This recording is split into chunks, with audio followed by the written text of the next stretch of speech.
Praise the lord. దేవునికి స్తోత్రం కలుగును గాక. ప్రపంచ దేశాల్లోనూ 2 తెలుగు రాష్ట్రాలు ఉంటున్న ప్రజలకును ప్రేయర్ ఈజ్ యువర్ బ్లెస్సింగ్ అనే మా యూట్యూబ్ ఛానల్ ద్వారా నజరేయుడైన యేసుక్రీస్తు వారి అతి పరిశుద్ధ నామములో మీ అందరికీ నా వందనాలు తెలియజేస్తున్నాను. దేవుని యొక్క జనగమా, ఈరోజు ఒక ముఖ్యమైన సంగతి మాట్లాడడం కోసం మీ ముందుకు రావడం జరిగింది. అదేమనగా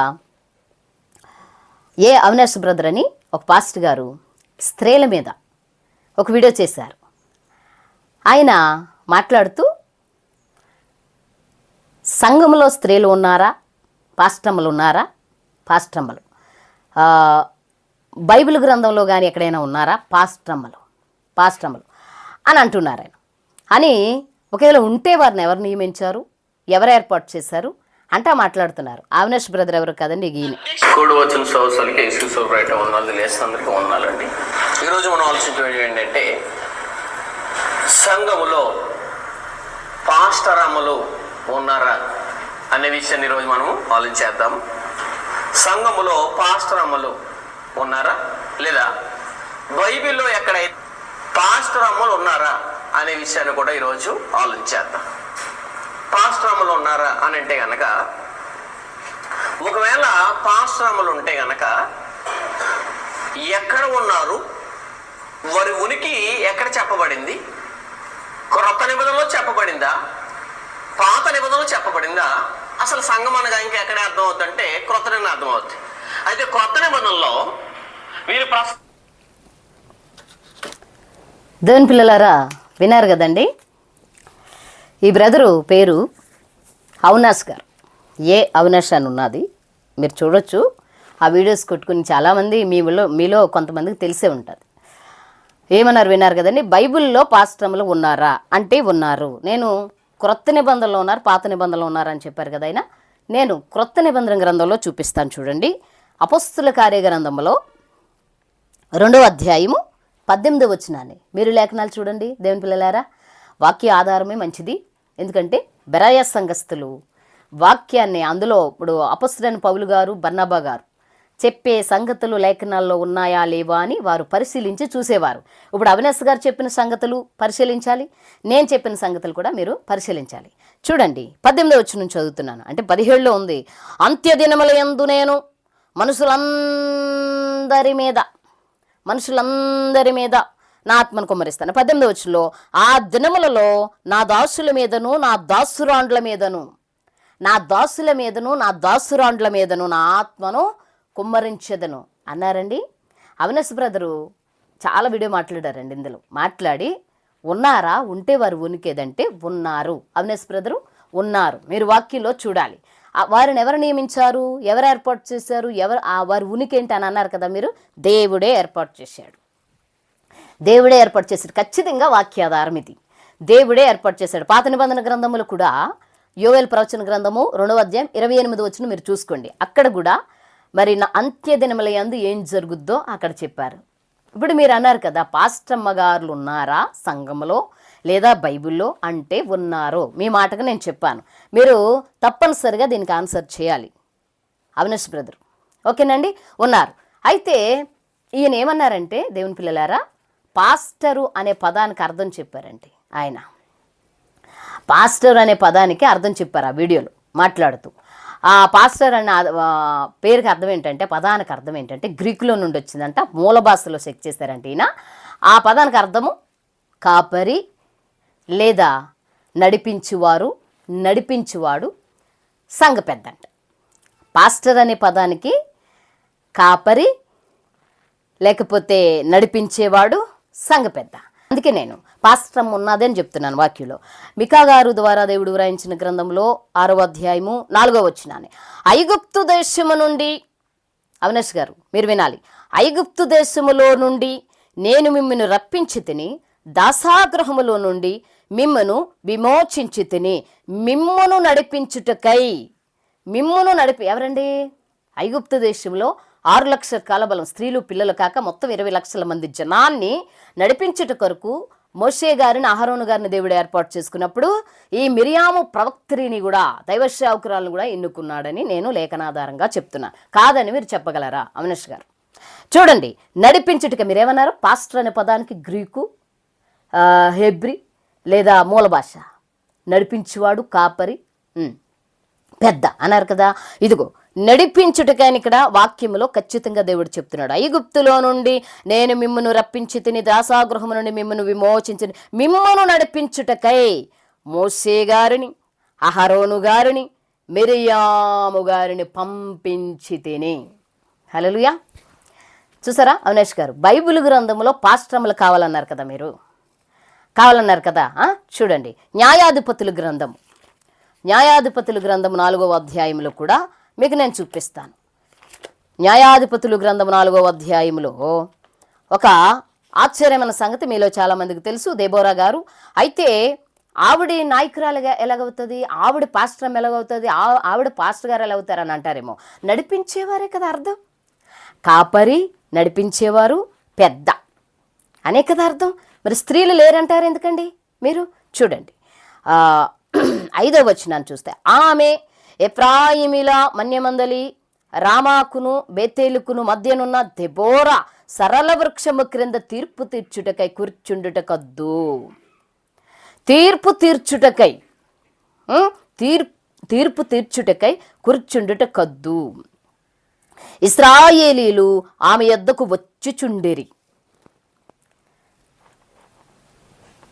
చూసారా దేవుని పిల్లలారా, ఇప్పుడు సరళ వృక్షము క్రింద కూర్చుంటాం అంటే మామూలు పని అండి. కింద కూర్చుంటుందండి.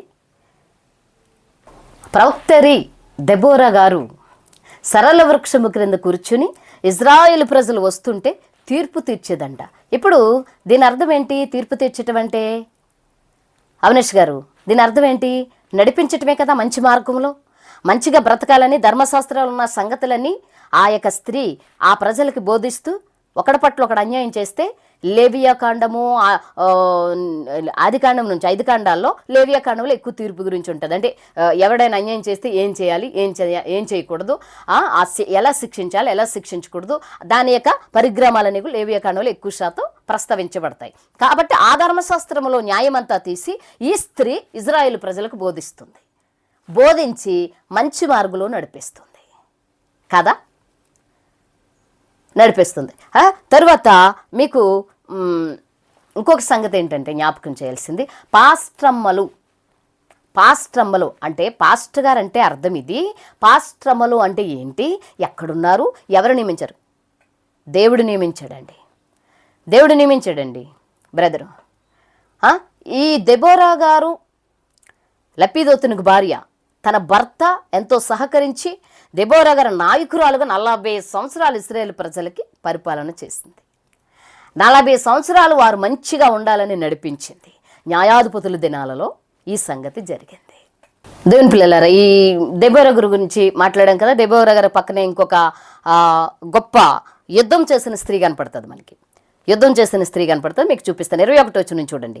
న్యాయాధిపతుల గ్రంథము 4వ అధ్యాయం 21వ వచనంలో గొప్ప యుద్ధం చేసిన సహోదరి కనపడుతుంది అక్కడ. ఆమె పేరే యాయేలు. హెబేరు భార్య అయిన యాయేలు గుడారపు మేకు తీసుకుని సుత్తి చేత పట్టుకుని అతని యొద్దకు మెల్లగా వచ్చి అతనికి అలసట చేత గాఢ నిద్ర కలిగి ఉండగా నేలకు దిగినట్లు ఆ మేకును అతని కనతలలో దిగగొట్టగా అతడు చచ్చెను. చూసారా, యుద్ధం చేసిన స్త్రీ అండి ఈవిడిని ఎవరు ఏర్పాటు చేసుకున్నారు అనుకున్నారు? అవినాష్ బ్రదర్, దేవుడు ఏర్పాటు చేసుకున్నాడు. దేవుడు ఏర్పాటు చేసుకున్నాడండి ఈమెని. దెబోరా గారిని దేవుడు ఏర్పాటు చేసుకున్నాడు, మిరియాము గారిని దేవుడు ఏర్పాటు చేసుకున్నాడు, ఈ యాయేలుని ఈ దేవుని పరిజ్ఞానం లేకుండా లేఖనంలో ఎందుకు రాయబడుతుందండి? దేవుని యొక్క ఆలోచన వీరి పట్ల లేకుండా వీరిని దేవుడు ఎన్నుకుని పని చేయించకుండా మీరు అన్నదానికి నేను సమంజసం. అంటే నడిపించే స్త్రీలండి వీళ్ళు. కాపరన్నా నడిపిస్తాడు, పెద్దన్నా నడిపిస్తాడు, నడిపించేవాడు అన్నది ఒకటే అర్థం వస్తుంది. కాపరంటే అన్నీ నడిపించేది, సమకూర్చేవారు. చక్కని మార్గంలో వంకర మార్గానికి వెళ్ళిపోతుంటే ఆ యొక్క మంద చక్కని మార్గంలో నడిపించేవారు కదండి దీనికి అర్థము. మరి దీనికి అర్థమైతే మరి వీళ్ళు ఏం చేశారండి? దెబోరా గారు కానివ్వండి, యాయేలు గారు కానీ, యాయేలు ప్రాణానికి తెగించి యుద్ధం చేసింది. ఇక్కడ దేవుడు వాళ్ళని ఎన్నుకుని ప్రజలను రక్షించాడు. ప్రజలను పాస్టర్ అమ్మలు లేరంట, పాస్టర్ గారులే ఉన్నారప్ప. ఇదిగో ఈ నాయకురాళ్ళు ఇజ్రాయేలు ప్రజల్ని ఆశీర్వదింపబడిన వారు వీరు. అలాంటి ఇజ్రాయేల్ ప్రజలకు నాయకులుగా దేవుడు ఎన్నుకుని ఏర్పాటు చేసుకుని ముందుకు కొనసాగించాడు. ఇక మీరు చూడండి, మరి పాస్టర్ అమ్మలాంటి బోధించేవాడు కదా, కాపరన్నా లేకపోతే పెద్దన్నా లేకపోతే కాచేవాడు నడిపించేవాడన్నా బోధించాలి కదా, బోధించేవాళ్ళనే కదా బోధకులు అంటారు. అవినాష్ గారు స్త్రీలు కూడా బోధించారు. మీకు నేను చూపించిన సమూయేలు మొదటి గ్రంథం 25వ అధ్యాయము 32వ వచనం.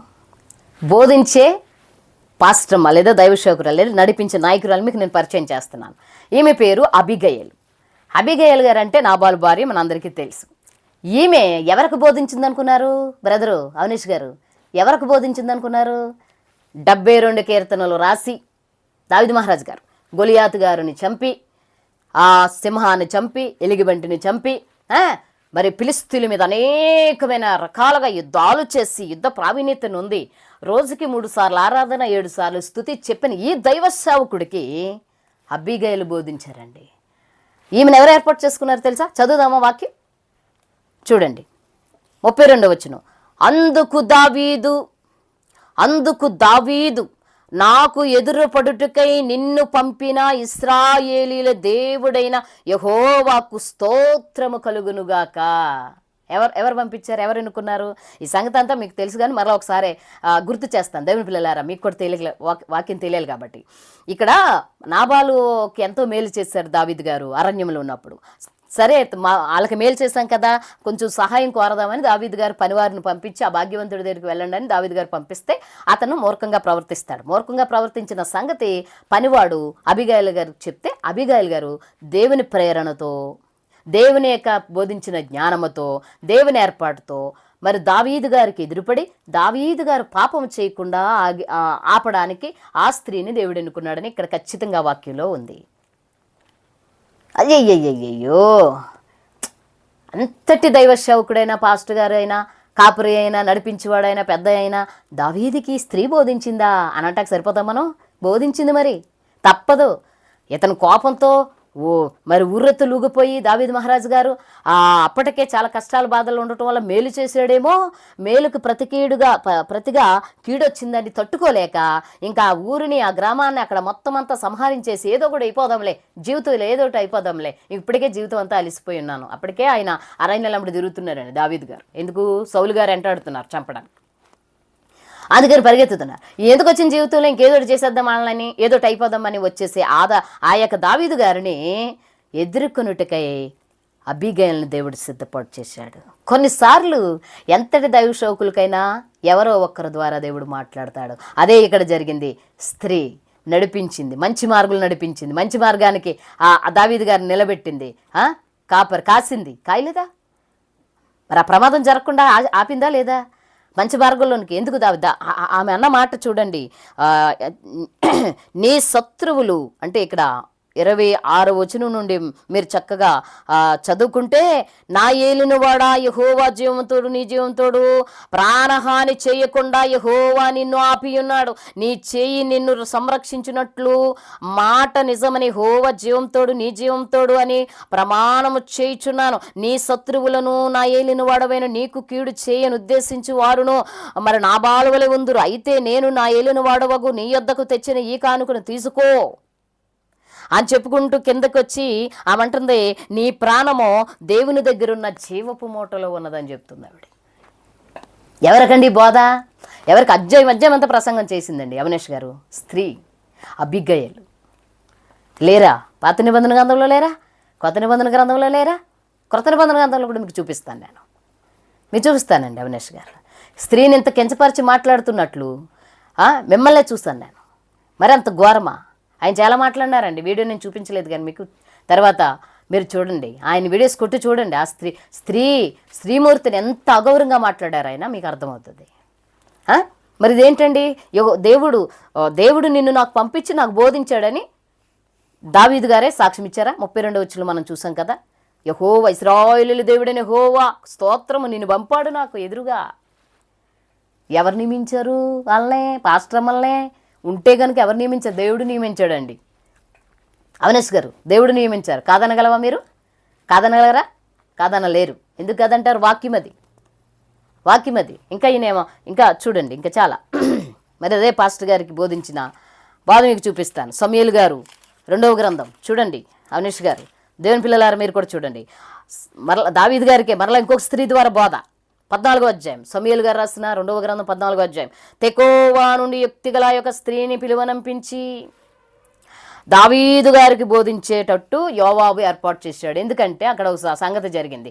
దీనికి మన వాక్యం చూస్తే మత్తయి సువార్త 5వ అధ్యాయము 9వ వచనంలో మీరు చూసినట్లయితే అందులో సమాధానపరచువారు ధన్యులు, వారు దేవుని కుమారులు అనబడదురు.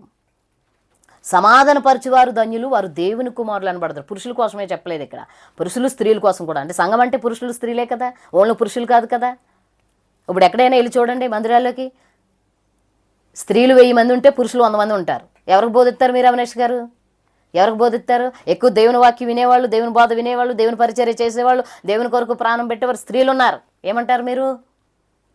ఏమంటారండి అవినేష్ గారు? చూడండి, ఆ తెకోవ నుండి స్త్రీని తీసుకొచ్చాడంటండి. ఎందుకంటే అబ్షాలోము గారు కొడుకు, దావీదు గారు కొడుకు, ఇద్దరు తండ్రి కొడుకులు విడిపోయి ఉన్నారు. అతను వస్తే నేను చంపేస్తానని ఇతను వస్తే అతను చంపే, అట్లా గొడవలు, గందరగోళం. అయితే ఆ అబ్షాలోము అంటే ఇష్టం, కాబట్టి రమ్మని పిలవలేడు, అతనేమో రాడు. కాబట్టి ఇది గమనించిన యోవాబు గారు అబ్షాలోముని తీసుకురావటం కోసం ఇజ్రాయేలు ప్రజల్లో పురుషులను ఏర్పాటు చేయలేదు. మీరు అన్నారు కదా మిలేతుకు పంపి పెద్దలను పిలవండి, పెద్ద రాండ్లను కాదన్నారు కదా. ఇక్కడ పెద్దలు లేరు, ఎవరు లేరు, స్త్రీని పిలిచారు. తెకోవా నుండి పిలిచారు అవినేష్ గారు. తెకోవా నుండి ఈ దావీదు కీర్తనలే మనం రాసుకునే ధ్యానం చేస్తాం. దావీదు గారి సేవల కోసం మాట్లాడతాం, దావీదు గారు చేసే పనుల కోసం. ఈ దావీదు గారికి స్త్రీ అవసరమైంది, బోధించడానికి స్త్రీ అవసరమైంది. చూడండి, ఈ దావీదు గారికి బోధిస్తే అప్పుడు అయితే లాస్ట్లో ఆయన అంటాడు 20వ వచనము, సంగతి రాజుతో మరుగు మాటలతో మనవి చేయుటకై అని కింద చూడు. అప్పుడు రాజు 21వ వచనం చూడండి, 21వ వచనం, అప్పుడు రాజు యోవాబుతో ఇలాగు సెలవిచ్చెను, ఆలకించుము, నీ మనవి నేను చేసిన దానిని నేను ఒప్పుకునుచున్నాను. అంటే యుక్తిగల ఈ తెకోవ నుండి వచ్చిన ఈ స్త్రీ చెప్పిన సంగతి అంగీకరించారు దావీదు గారు. అక్కడ అబిగయలు గారు బోధించారు, ఇక్కడేమో యోవాబు గారి ద్వారా దేవుడు ఏర్పాటు చేస్తే ఈ తెకోవ స్త్రీ బోధ విన్నారు దావీదు గారు కంటే గొప్పలో మనం. ఆయన ఎంత సేవ చేశారు, ఎంత పరిచయం చేశారు, కొన్ని అతిక్రమాలు ఉన్నా కూడా ఎంత చేశారు. పాస్టర్ అమ్మలు వద్దు, నాకు పాస్టర్ గారులే కావాలన్నారు ఆయన. పాస్టర్ అమ్మలు వద్దా? పాస్టర్ అమ్మలు లేకుండా సేవ చేసేస్తారు మీరు? ఎందుకంటే అలా స్త్రీని కించపరిచి మాట్లాడతారు? దేవుడు కొన్ని విషయాలు అప్పచెప్పారండి, పురుషుడికి స్త్రీకి అప్పచెప్పారు కొన్ని విషయాలు. ఏంటంటే కొన్ని బాధ్యతలు వహించాలి వాళ్ళు. అలాగని పురుషుని మీద చలాయించమని కాదు అధికారం, స్త్రీ అధికారం చలాయించమని కాదు అని అర్థం. అలాగని బానిసగా స్త్రీని చూడమని పురుషుడు కూడా కాదు, దీని అర్థం అది కాదు. పురుషుడు చేసే బలమైన పనులు స్త్రీ చేయలేదు, స్త్రీ చేసే కొన్ని పాత్రలు పురుషుడు పాటించలేడు. ఎవరి ఉనికి వాళ్ళకి ఇచ్చాడు దేవుడు, ఎవరి యొక్క తరహా వాళ్ళకి ఇచ్చాడు దేవుడు. అర్హతలు ఉనికి కోసం మీరు మాట్లాడారు చూడండి. ఎవరు అర్హతలు? స్త్రీకి అర్హతలు, పురుషుడు అర్హతలు. పురుషుడు తప్పమంట ఒక బియ్యం బస్తా భుజం మీద వేసుకుని మోయగలడు, బరువైన ఇవన్నీ చేయగలడు, చెట్లు ఎక్కగలడు, పుట్టలు ఎక్కగలడు, కొండలంబడ తిరగలడు, బలమైన పనులన్నీ చేయగలడు పురుషుడు. ఓకేనా? స్త్రీ అంతలా చేయలేదు. స్త్రీ చేసే పని పురుషుడు చేయలేడు, పురుషుడు చేసే స్త్రీ చేయలేడు. ఎందుకు చేయలేదో నేను చెప్తాను మీకు. పురుషుడు ఆ బలమైన పని అంతా, బాధ్యత అంతా, కుటుంబ భారం అంతా మోయగలడు. స్త్రీ 9 నెలలు గర్భం ధరించి, దేవుడు అప్పచెప్పిన బాధ్యత, 9 నెలలు గర్భం ధరించి 9 నెలలో మోచి కడుపులో చివరి క్షణంలో ప్రాణానికి తెగించి జన్మనివ్వగలదు. దేవుడు ఆ డ్యూటీ ఆమెకు అప్పచెప్పాడు. పురుషుడికేమో ఆ బాధ్యత అప్పగిచ్చాడు, ఈ బాధ్యత స్త్రీకి అప్పచెప్పాడు. స్త్రీ చేసేది ఏంటంటే, ఆమె అర్హత చెప్తున్నాను, ఈ భూమి మీద తిరిగే జీవము గల ప్రతి వానికి తల్లని అవ్వగారి గురించి ఆదాం గారు చెప్పారు. ఆ సంగతి అలా పక్కన పెడితే ఇంకొక వాక్యాధారం మీకు నేను చూపిస్తాను. స్త్రీ 9 నెలలు గర్భం ధరించి బిడ్డను కని ఆ బిడ్డని సంరక్షించి కాపరిగా, బోధకురాలిగా, పెద్దగా ఉంటుంది పిల్లలకి. అవినేష్ గారు, పెద్దగా ఉంటుంది, కాపరిగా ఉంటుంది, నాయకురాలుగా ఉంటుంది. మీరు అనొచ్చు సంఘంలో వాక్యం బోధించేదానికి ఈ భౌతికి అన్నీ ఇప్పుడు ఇవన్నీ లేకుండా ఎలా వచ్చేసారు మీరు కానీ నేను కానీ? స్త్రీ ఎంత త్యాగం చేయకుండా మీకు ఎక్కడి నుంచి వచ్చేసింది ఏదైనా? మీరు ఆ విషయంలో కనీసం స్త్రీని గురించి, స్త్రీమూర్తి పడిన ప్రయాస గురించి ఒక్క మాట మాట్లాడదు ఆ వీడియోలో. కించపరిచి మాట్లాడడానికే చూసి మాట్లాడారు కూడా, అందుకే బాధిస్తుంది. పురుషుడు చేయగలడా? 9 నెలల్లో మోయగలడా? ఉందా? గర్భసంచి ఉండదు అతనికి. ఎందుకంటే దేవుడు అతనికి అప్పచెప్పలే ఆ బాధ్యత, స్త్రీకి అప్పచెప్పాడు, ఈ స్త్రీమూర్తికి అప్పచెప్పాడు. అందుకనే స్త్రీ చేసేది పురుషుడు చేయలేడు, పురుషుడు చేసేది స్త్రీ చేయలేదు. అపొస్తలుడైన పౌలు గారు అంటారు, ఏ సంఘంలోనైతే స్త్రీ మాట్లాడొద్దని కొరింథీ సంఘానికి చెప్పాడు. చరిత్ర మీకు తెలిసే కదా, ఎందుకు ఆ ప్రస్తావన అక్కడ మాట్లాడారు ఆయనే అంటారు, క్రీస్తునందు లేదా ప్రభువునందు స్త్రీ అని పురుషుడని లేదు అంటున్నారు ఆయన. పురుషుడు నుండి స్త్రీ ఎలా కలిగిందో స్త్రీ నుండి పురుషుడు కూడా అలాగే కలిగారన్నారు. ఆడదనొచ్చా? నేను 9 నెలలకు కానీ నీకు పాలు ఇచ్చి పెంచితేనే కానీ నీకు దిక్కులేదురా ఈ జన్మ అనొచ్చా? అనకూడదు. దేవుడు అప్పచెప్పిన బాధ్యత.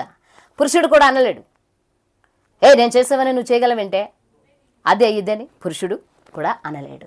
ఎవరి బాధ్యతలు వాళ్ళకి అప్పచెప్పాడు, ఎవరికుండి విలువ వాళ్ళకి దేవుడిచ్చాడు. ఈ మధ్యలోనూ మీరు వాక్యాన్ని వక్రీకరించి మాట్లాడుతూ ఉన్నారు. స్త్రీ అంటే ఒక వంటగదిగా పరిమితము, స్త్రీ ఈ పనే చేయాలి, సంఘంలో మౌనంగా ఉండాలి, పాటలు పాడితే పాడొచ్చు, లేకపోతే లేదు, ఆరాధన చేయొచ్చు, చేయకూడదు, స్త్రీ మౌనంగానే ఉండాలా? దేవుడు మౌనంగా ఉండాలి స్త్రీ అనే కాన్సెప్టే దేవుడికి ఉంటే కనుక స్త్రీ పురుషులను దేవుని పనిలో వాడుకోడు. అది ముందు మీరు గమనించాలి. ఈ స్త్రీలు చూడండి, దావీదు గారికి బోధించిన 2 స్త్రీలు. ప్రసంగమైనది ప్రసంగం కదా, వాక్యంలో నుంచి మాట్లాడారు. సమాధానపరచువారు ధన్యులని తెక్కువ స్త్రీ. అబిగయలేమో యెహోవాయే పంపించాడు నయలినవాడా అని దావీదే సాక్ష్యం ఇచ్చాడు. వాక్యంలో ఖచ్చితంగా వ్రాసింది, కాదనగలవా? ఎందుకు స్త్రీ అంటే అంత వివక్ష? ఏం చేసింది మిమ్మల్ని స్త్రీ? పోను పురుషుడు స్త్రీ సమానంగా ఉండకూడదని అదొక దారి. ఎందుకంటే పురుషుడికున్న వాల్యూ వేరు, స్త్రీకున్న వాల్యూ వేరు. స్త్రీ తక్కువ కాదు, పురుషుడు తక్కువ కాదు, కానీ ఒకరినొకరు గౌరవించుకుంటే వ్యవస్థ బాగుంటుందని దేవుడు అలా తెలియచేశారు. అంతేనా? ఇంకా మీరు ఎంత ఘోరంగా మాట్లాడారంటే చాలా బాధాకరమైన యుక్తి కలదు. అలాగే తర్వాత న్యాయాధిపతుల గ్రంథము, అవన్నీ మనం చూసాం కదా. న్యాయాధిపతుల గ్రంథము 9వ అధ్యాయం 52వ వచనం చూపిస్తాను. ఫైట్ రా స్త్రీ. అవినాష్ గారు ఫైట్ చేసింది ఆ స్త్రీ, దేవుడే ఎన్నుకున్నాడు ఆమెని. న్యాయాధిపతుల గ్రంథము 9వ అధ్యాయము 52వ వచనాన్ని మనం చదువుదాం.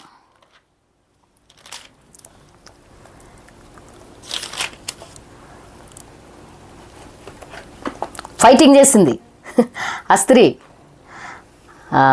అవినాష్ గారు, అబీమెలెకు గోపురమునొద్దకు వచ్చి దాని మీద పడి యుద్ధము చేసి అగ్ని చేత దాన్ని కాల్చుటకు గోపురము ద్వారం వద్దకు రాగా ఒక స్త్రీ అబీమెలెకు తల మీద తిరుగటి మీద రాతిని పడవేసినందున అతని కపాలం పగిలిను. అప్పుడు అతడు తన ఆయుధములు మోసేవాడితో చెప్తున్నాడు, త్వరగా వచ్చి మరి ఒక స్త్రీ నన్ను చంపేనని ఎవరన్నా అనుకుంటే నీలంటోడే ఇతను, మీలంటోడు అవినాష్ గారు. అతను చూడు, అతని ఫీలింగ్ చూడు. అసలు ఈ చంపించింది ఎవరు? వాడు చేసిన ద్రోహానికి, అబీమెలెకు చేసిన ఆ పాపపు మూటకి దేవుడే ప్రతిఫలం ఇచ్చాడని అక్కడ మనకి వ్రాయబడి ఉంది. చూడు, కింద చదువుతాను వినండి అవినేష్ గారు. అబీమెలెకు చనిపోయినని ఇశ్రాయేలీయులు తెలుసుకున్నప్పుడు 55వ వచనం చూడండి.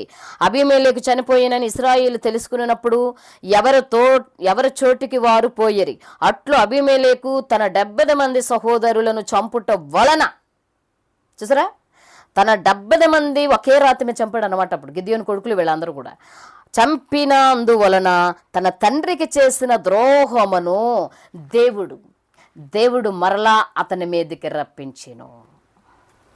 ఇప్పుడు ఈవిడ చేసింది దేవుని చిత్తం కాకపోతే ఈ వాక్యం, ఈ ద్రోహం ఈడు అనుభవించాడని ఎందుకు రాశారు? ఫైట్ చేసింది ప్రాణాలకు తెగించి. చూసారా, స్త్రీ, పురుషుడు కాదు. పెద్ద రాండ్రు లేరు, పెద్దలు లేరు ఇక్కడ, ఎవరు లేరు ఇక్కడ, పెద్ద రాండ్రు లేరు, పెద్దలు లేరు. ఒక స్త్రీ తిరుగటి మీద రాతిని తీసి కొడితే దెబ్బకి చచ్చాడు అబీమెలెకు. ప్రాణాలకు తెగించిందా? యాయేలు సిసెరాను చంపి ఇశ్రాయేలును రక్షించిందా? వీడిని చంపి ఆ పట్టణాన్ని కాపాడింది దేవుడే.